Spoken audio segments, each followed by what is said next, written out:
Hello and welcome to this tropical update and discussion for Monday, the 24th of August, 2017. Have a lot of stuff to cover today, so let's get right into it. As you could see on the satellite imagery, not too much going on at the moment. Just a few areas of clouds and showers, a few thunderstorms here in the western Caribbean and southern Gulf of Mexico. Not an issue to develop there. Maybe some scattered showers and rainfall for there. Uh, an old frontal system heading down, reaching down toward the southeast U.S., providing some showers and rainfall for the southeast U.S., as well as a few stuff here for northern South America. Other than that, nothing really much else to discuss about. A few tropical waves out here in the MDR. None having any threat to develop over the next several days. So overall, nice and quiet. And as it is nice and quiet, it's a fairly good time to start talking about, preparation and other stuff and climatology and what we could be looking for in the future and so on and so forth. So let's get to that then, shall we? So climatology, let's kick that off during this time of the year, the latter part of July. This is typically what we usually see, red dots indicating points of origin, and also gray lines indicating storm tracks. And as you can see, for the Atlantic, it's we do start looking out in the main development region out here for development, but overall, these tracks, these development areas, they're pretty spread out and they're not really concentrated. Well, they're maybe ever so slightly concentrated here in the Gulf of Mexico, maybe a bit in the Bahamas, but overall, not really seeing much concentration. And in July, we do tend to see a slightly lower amount of activity in the Atlantic, and that's mainly due to the pressure gradient, especially within the Caribbean, as you can see on the chart, very lax in activity.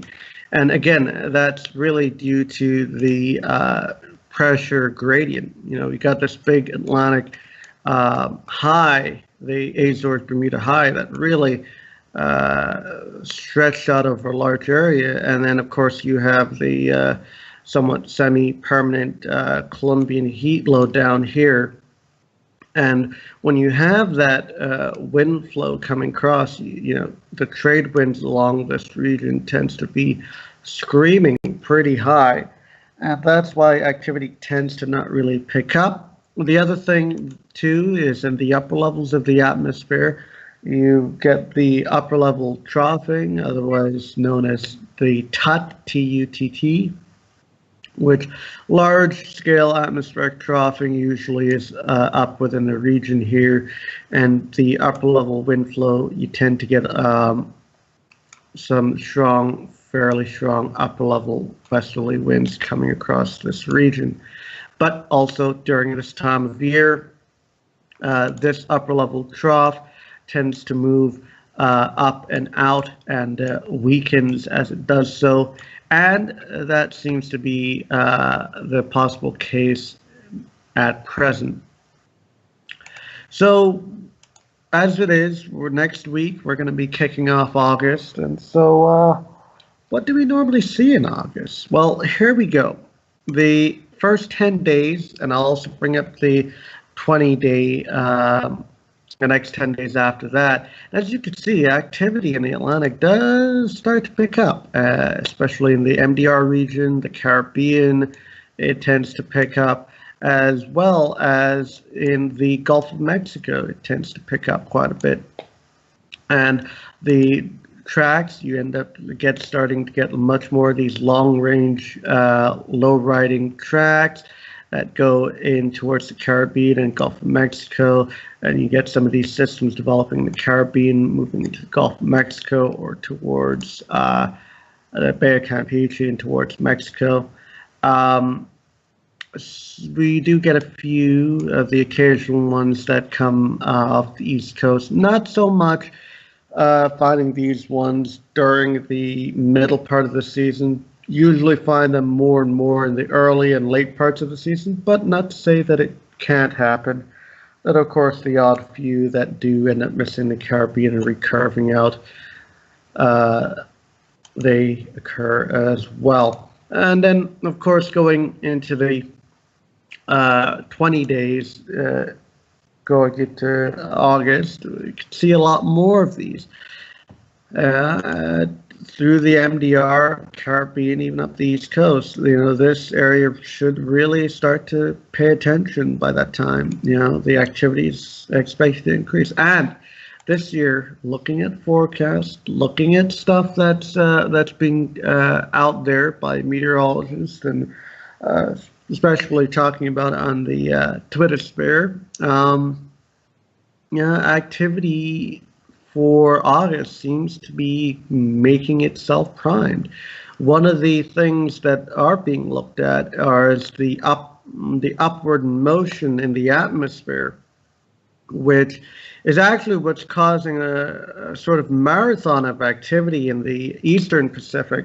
They're already on their 10th system as it is. That upward motion is expected to move across eastwards in towards the Atlantic.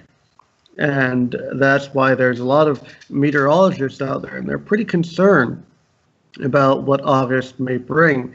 And I'll also go into the details why they are concerning. But here we go to give you that visual aspect with that upper motion that's taking place. This is the GFS, the latest GFS. And again, the green is that upward motion within the atmosphere, and the downward motion, and one of the reasons why there's been a lackluster of activity in the Atlantic, as you can see in orange here. So watch closely the evolution of this as it goes forward. There we go. So as we go forward in time, the downwards or the suppressing motion in the atmosphere in the Atlantic seems to move eastwards and go away, and the upward motion in the Pacific starts moving its way in towards the Atlantic, Western Atlantic, Caribbean, into the MDR region. And as it is, let's go back here. As mentioned, look, this here, August 1st, what do we have? We got upward motion building in across the Atlantic basin, through the Indian Ocean, and starting to get into the Western Pacific, downwards motions. As this continues, starting to become more primed for the Atlantic to kick up. May end up being as active as the Eastern Pacific over the past couple of weeks. Who knows? We'll see how it goes.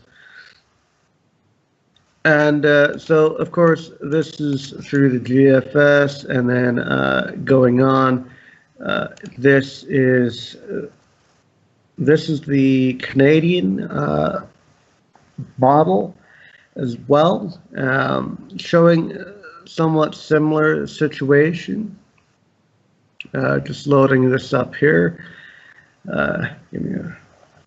Right, here we go. And so as it is, as mentioned, downward motion in the Atlantic, upward motion in the Pacific, and again, watch how the evolution plays out. And as we could see, that upward motion then starts to move into the Atlantic. And as mentioned, see timing here from August 1st, we get into that upward motion developing in the Atlantic. And also bringing in another one in here. This is the climate forecast system, the CFS. And again, as mentioned, the suppressing downward motion in the atmosphere, the upward motion in the Pacific. And again, as we follow the models through, upward motion. This is getting into the first week in August, second week, and overall,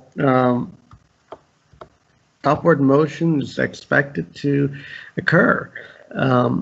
So with that upward motion, you could be seeing a lot more activity, a lot more thunderstorm activity, and maybe we'll see these plentiful of tropical waves actually spark off development.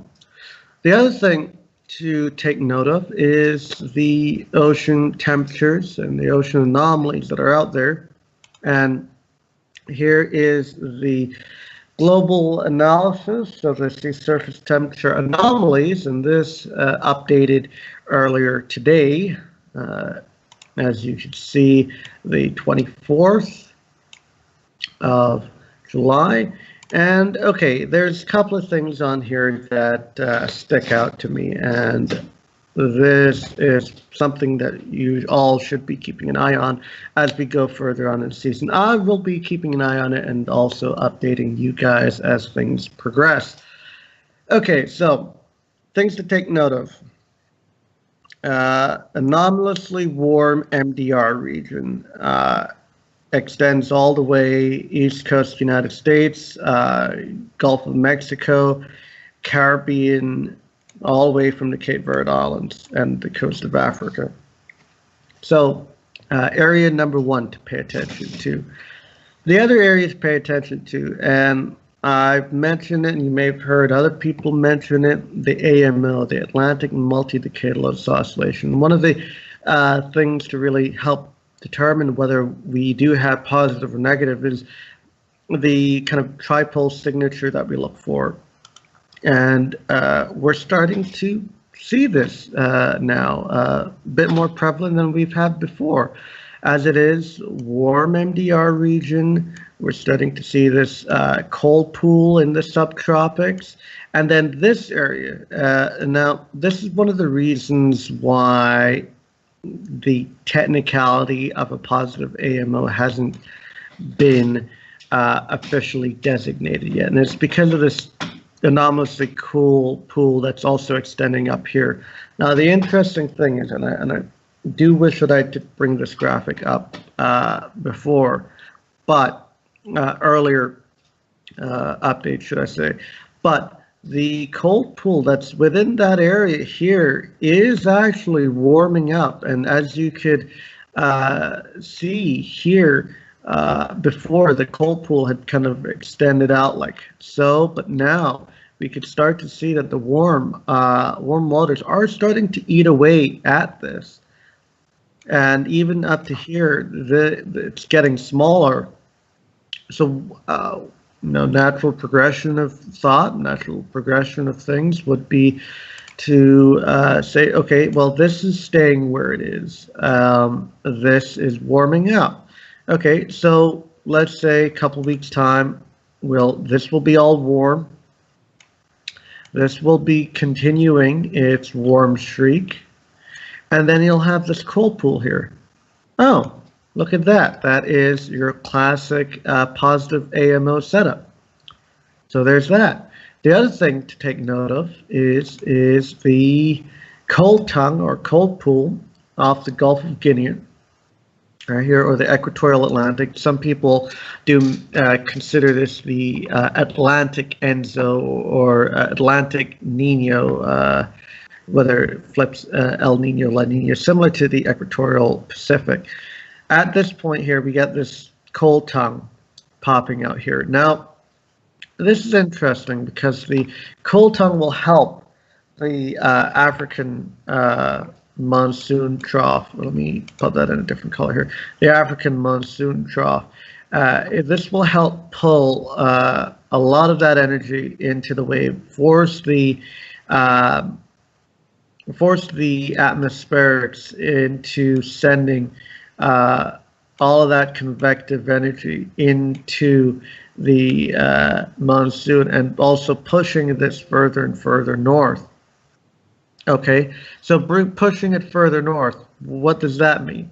Okay, so when we bring up the monsoon, one, it dampens the dry Saharan dusty air that's here. And as you could imagine, when you pour water on a sandy, dusty ground, it keeps the dust, the sand stuck to the ground, and as you get these wind bursts off of Africa, they wouldn't be pulling up the dust as much. So yeah, that's what we're looking at. Already, it's been recorded of above average precipitation here in Western Africa already from the monsoon trough. So with that, the Saharan dust layer has actually been below average this year so far, even with the few large plumes of dust that has come off. It's not terribly strong. Yes, there was a few that were strong or moderate, but they weren't absolutely pounding dry air out into the Atlantic. So, and the other thing too is that the Saharan dust this time of year is we've already pretty much passed the peak of the Saharan dust season. So the Saharan dust from now on will be making its way back further and further north, and also much more weaker and not really affecting the main development region, the Caribbean, the Atlantic, as much. So with that going away and already being below average, with the moisture off of Western Africa being above average, with the cold tongue here helping the upward motion within this monsoon trough, we could be looking at much stronger tropical waves going forward. So, this is something that we really need to pay attention to. Watch how the cold tongue plays out. Watch how the IML plays out. Okay, so this is sea surface temperatures at the surface. What about below? Okay, well, let's take a look at that, shall we? Just before I do, here's a slightly zoomed in one of the anomalies, so you can have a better idea at what I was talking about here. Again, cold pool along here, warm MDR and Caribbean, Gulf of Mexico, cold tongue popping off here, cooler anomalies picking up in the equatorial Pacific. Also to take note, whilst this is zoomed, the activity in the Eastern Pacific is also eating away at the temperatures in the Eastern Pacific. As you can see, the colder anomalies are really starting to pick up once again. And also remember how I mentioned about Cindy and its upwelling. Well, as you can see, Gulf of Mexico has warmed up quite a bit. Anyway, I digress. Getting back to this. This is the oceanic heat content, or tropical cyclone heat potentials, and it's basically the amount of energy produced by what's needed for the temperatures, what's needed for tropical cyclone development. So 26 degrees or higher. And this is basically how further deep down below the sea level this is, and how much energy this is producing for development. And as you can see, this updated, I think it was yesterday, very high ocean heat content here in the Caribbean, specifically Western Caribbean, maybe extending out to the central, but Northwestern Caribbean, Cuba, Jamaica, the Cayman Islands, in really high stuff at this point. And, basically this line here, pretty much anything from this point could pretty much support yourself a fairly decent tropical storm, hurricane that can support this. And of course, the higher stuff could support yourself a hurricane, major hurricane. So this actually extends out quite a bit. So here is the whole entire Atlantic basin. Let's widen this out here. Look at this. The oceanic heat content, extends out as far out as this whole entire area. From the Outer Banks of the Carolinas all the way to the Cape Verde Islands, even part off of Florida through the Gulf of Mexico. It's pretty much primed as is. This whole entire area is set to go for development. It's just a matter of getting the stuff out there, getting that spark going. Once that spark's going, there's enough energy out there to support it, providing that the upper levels are good. It will certainly support. So I was looking at this and I'm saying, well, that's quite high. Okay, let me compare this to previous years and thinking back of previous active years. 2 years that pretty much pop out to anyone, 2010 and 2005. So let's take a look at that. First, let's start off small scale within the Caribbean. Okay, so this is this year. This is now in 2017. This was in 2010. Okay, it was definitely higher this year than it was in 2010, a bit more concentrated in the Western Caribbean. This is a bit more spread out, it's a bit more weaker. Okay, more energy. If we get a storm in the Caribbean, probably take good use of that energy. Okay, well, let's take a look back in 2005. Now, just a reminder, we should all remember 2005, a record-breaking year that we had 30-odd systems in the whole basin. Okay, so wow, I mean, come on, you can't. I mean, this is kind of speechless, really. I mean, compare 2005 to now, and what can I say? The energy's out there. One of the things I will say, though, is that unlike this year, back in 2005, they were recovering from the 2004 year.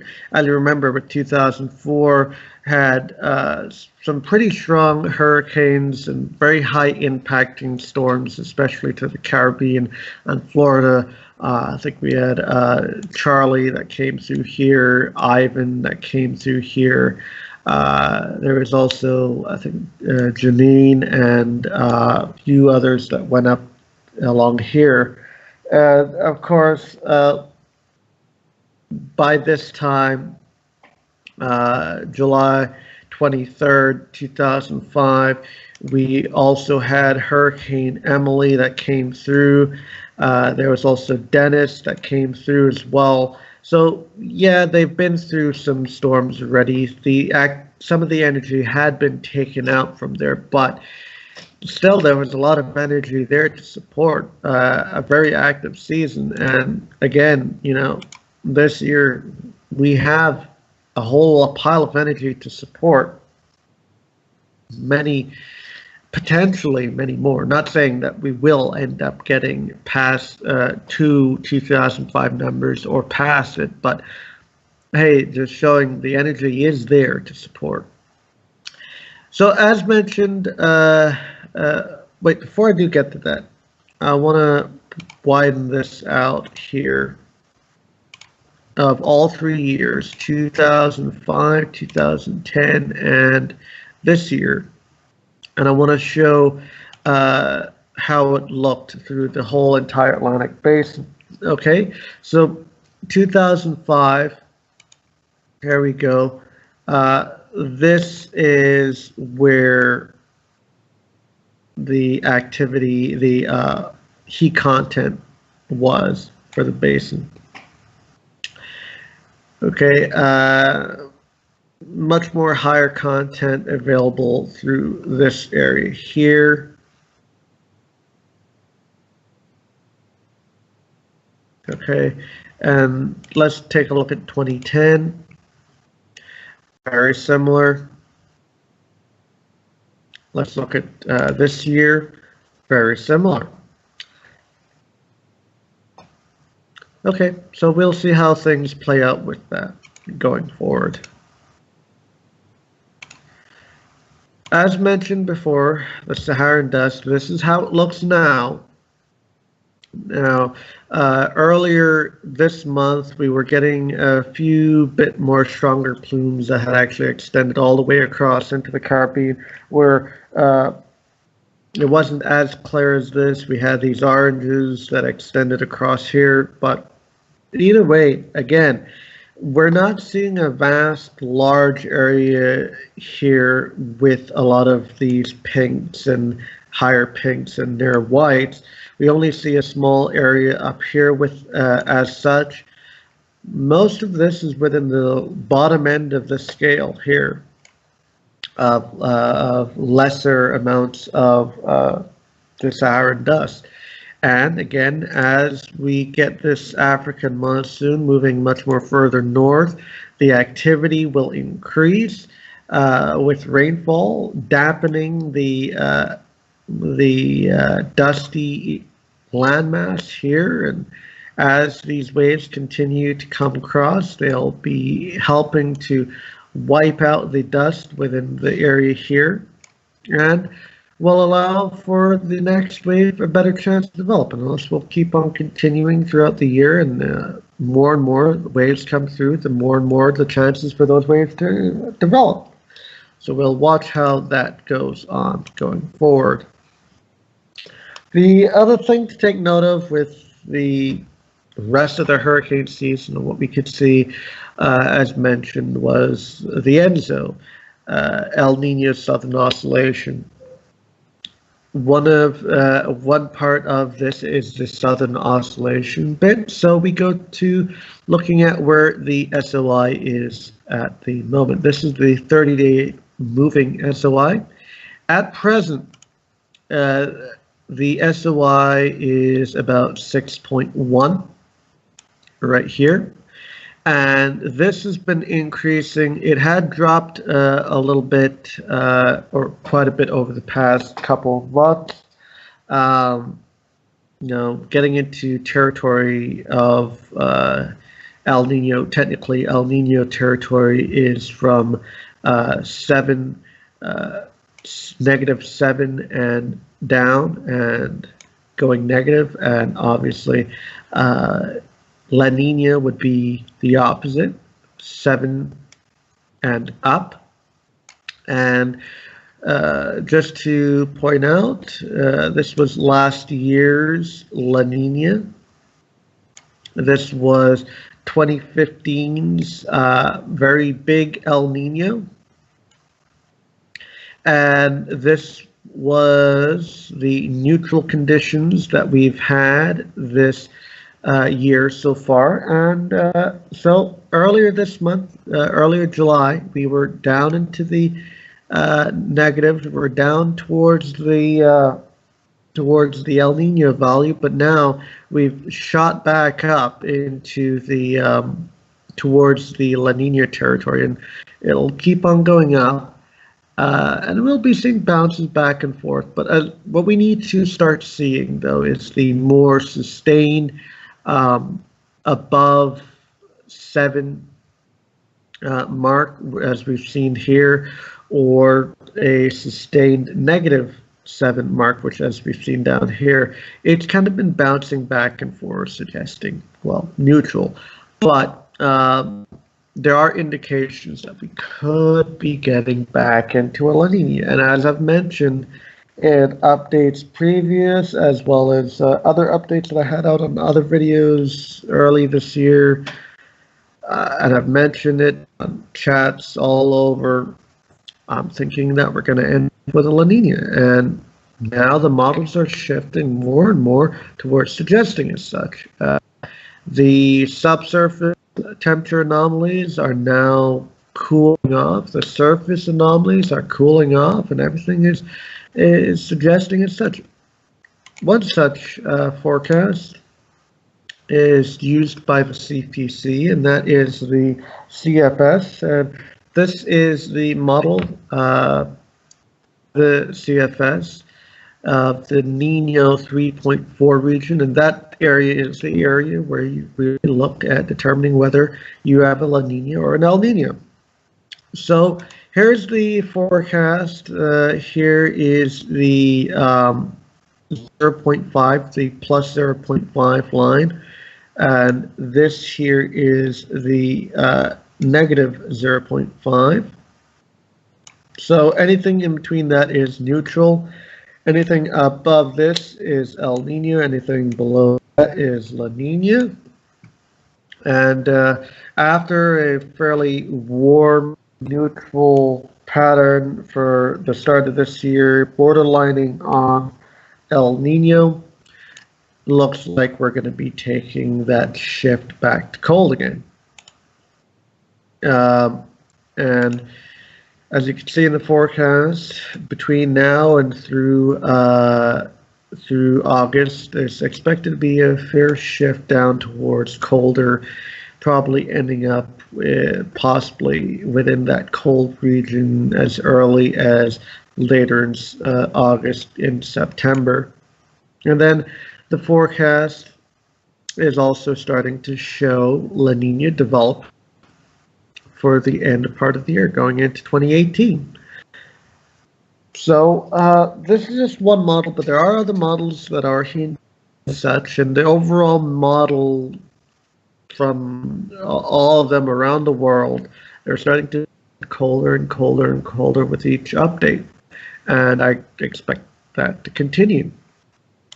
So how does this look, the actual temperature anomalies graphics? How would this look? Well, here is how that would look. And so let's just start off here. As we get towards the peak and end part of the hurricane season, we're talking about a cold neutral, maybe starting to head towards a La Nina cycle.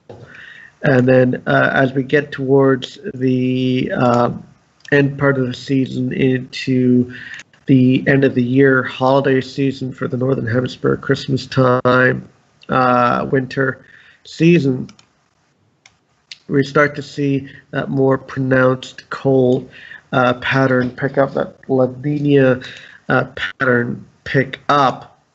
And as we go through into the next year, into 2018, that La Nina is definitely quite prevalent, quite there. It's there. Weakening a bit as we head towards spring, as it naturally would do, but it's something, it's something to really pay attention to, especially for the going forward to the end of the hurricane season and then going into the winter season. We'll have to see how this plays out, obviously, but I think for the rest of the hurricane season, everything is shaping up for more activity, and I think that even we could be looking at more activity than what was maybe originally forecasted. And there are a lot of agencies starting to come out with more and more forecast updates, and they're now bringing up their numbers much more. Now that they come to the realization that Nino will not happen this year, and that the conditions in the Atlantic continue to get better and better. Also note about that, there is CSU, Colorado State University, Tropical Storm Risk, TSR, which will be updating their hurricane season forecast of the coming next week. Also, the NOAA, CPC, National Hurricane Center, will be updating theirs on the 9th of August. So we'll also look out for that. I have decided that in unison with the rest of those guys that my forecast, my updated season forecast, will be coming out a little bit later than originally planned. We'll be coming out with that later next week, publicly out to you guys. We'll be out there. I'll be discussing that as well as the other agencies, and we will both look at what similarities and differences that we do have with our forecast, and see where that takes us. But anyway, going on from that, we'll be watching very closely how things go on. We're possibly looking at an active Atlantic to kick off for next month and possibly going on further. We'll see how things play out. I'll be here with you guys, giving you the updates as stuff comes out, letting you know what's going on. But as it stands, already the Atlantic is producing systems pretty above average. And to end on, I will put this up, and this is a chart that I created, and this basically shows you the tropical activity in the Atlantic by month, total systems throughout the seasons.